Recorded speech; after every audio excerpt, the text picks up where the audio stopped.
ശ്രീരാമദേവനുമായിട്ട് ബന്ധപ്പെട്ട മറ്റൊരു സ്ഥലമാണ് കേട്ടോ ഇത്. അതായത് നമ്മൾ ധനുഷ്കോടിയിലേക്ക് പോകുന്ന വഴിക്കാണ് ഈ കാഴ്ച കാണാൻ പറ്റുന്നത്. ഇവിടെ എന്ന് പറഞ്ഞാൽ ഒരു പ്രത്യേകത എന്ന് പറഞ്ഞാൽ ഇവിടെ ഒരു കിണറുണ്ട്. അതായത് കടൽ തീരത്തിനോട് ചേർന്ന് തന്നെയാണ്.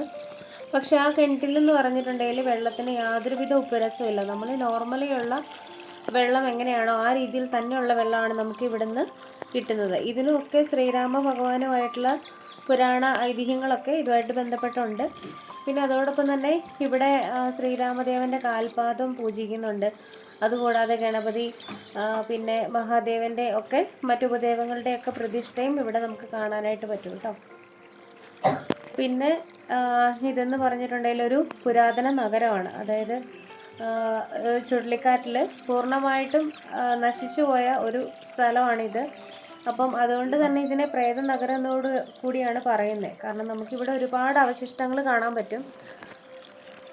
പിന്നെ ഇത് ശ്രീരാമദേവൻ്റെ കാൽപാദമാണ് കേട്ടോ. ഇവിടെ ഒരുപാട് ആളുകൾ ഇവിടെ ദർശിക്കാനായിട്ട് വരുന്നുണ്ട്.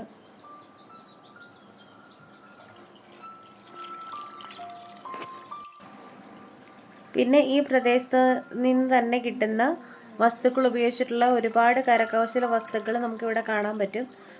അതുപോലെ തന്നെ നമുക്ക് വാങ്ങാനും ഒക്കെ പറ്റും കേട്ടോ. കാരണം അതുപോലെയുള്ള ഒരുപാട് നിർമ്മിതികളുണ്ട് ഇവിടെ.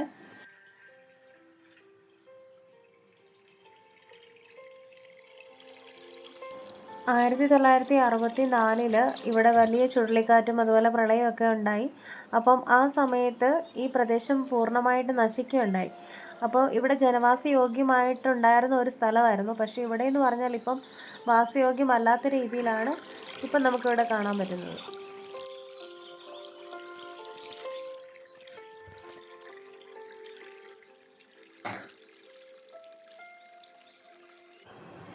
പഴയ കാലത്തെ വാട്ടർ ടാങ്കും അതിനോടനുബന്ധിച്ചുള്ള നിർമ്മിതികളുമാണ് നമ്മളിപ്പോൾ കാണുന്നത്. ഇതൊക്കെ കാണുമ്പോൾ തന്നെ നമുക്ക് മനസ്സിലാവും. കാരണം അന്നത്തെ കാലത്ത് ഈ പ്രദേശത്തുള്ള ജനങ്ങൾ എത്രമാത്രം സൗകര്യത്തോടെയാണ്, അല്ലെങ്കിൽ എത്രത്തോളമായിരുന്നു അവരുടെ വൈദഗ്ധ്യം എന്നുള്ളതൊക്കെ നമുക്ക് ഇത് കാണുമ്പോൾ മനസ്സിലാകും.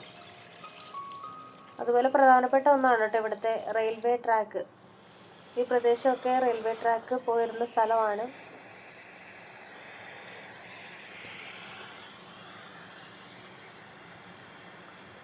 ഇതാണ് പണ്ടുണ്ടായിരുന്ന റെയിൽവേ ട്രാക്കാണ്. ഇതിപ്പോൾ പൂർണ്ണമായിട്ടും നശിച്ച രീതിയിലാണ് നമുക്ക് കാണാൻ പറ്റുന്നത്.